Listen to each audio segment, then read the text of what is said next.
რა სმერჩი. თუ რომან დოლიძეზე დასმულ შეკითხვაზე სწორად მიპასუხებ, შენ მესვრი ამბუშს და გამწუწავ, თუ არასწორად მიპასუხებ, მე გესვრი. დღევანდელი მონაცემებით საშუალო წონის რეიტინგში მე რამდენი ადგილზეა რომან დოლიძე? ალბათ მე7-ზეა. არ არის მე7-ზე და პირველი გაწუწული ადამიანის გამოვავლინეთ მე9 ადგილზეა რომან დოლიძე და იმედი გვაქვს რომ კიდე აიწევს. ახლოს იყავის სხვადასხვა. საწუხაროა ნამდვილად. ცოტა გავაგრილებთ ახლა ჩვენ მეგობარს. და რაზეც გაგრილდი? კარგად ვეგოსროლე, ერთი ცდაც არ მაქვს. როდის აქვს რომან დოლიძეს შემდეგი ბრძოლა? 10 აგვისტოს დილით. რომელსაც? საათი მითხარ თორე არ ჩაგითვლი. არა, სწორია, 10 აგვისტოს აქვს დილით და ვისთან აქვს ეგეც ხო არ იცი? ენტონი ჰერნანდესთან როგორც. კი, ნამდვილად. დაიმსახურე ჩემი გაწუწვა ამ ბუშტით.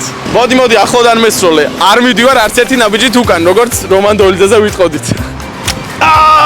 ღვიძლი! გამაგრად მესროლე, შენ ილია თოფურიას დეიდაშვილი ხო არ ხარ? ვარ. კი, არის, გამოვიჭრეთ. მითხარი UFC-ს 3 ქართველი მებრძოლი, რომელიც აჭარაბეთის ნაკრების წევრია. თვალიშვილი არის? თვალიშვილი არის? ჩიკაძე არის? რომან დოლიძე. კი, რომან დოლიძეც არის და დაიმსახურე ჩემი გაწუწვა, შეგიძლია მესროლო. ჩემ გარდა ყველა გაწუწა მე მგონი ეს შეწაიღე. მადლობა. რომელ წონაში ასპარეზობს რომან დოლიძე? ძიმეში. არა. ხო იბრძოდა ძიმეში. იბრძოდა, მაგრამ ახლა საშუალო წონაში ასპარეზობს და დაიმსახურე. გამწუწე ამ სიცხეში არ მოკრო. შემომხედე გეხვეწები. კაი ხო. დაუმიზნოთ გუმკერდის არის. ფაილში გავარ. გიხდება ესე გამოდიხო.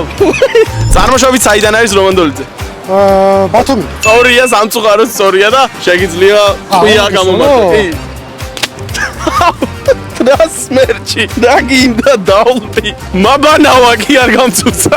ამდენი წყალი რანაირად ჩაეტია იმ ბუშტში ამიხსენი. უგულშემატკივრად რომან დოლიძეს 10 აგვისტოს. მე კი გავიწუწე, მაგრამ 11 ნაბიჯით უკან.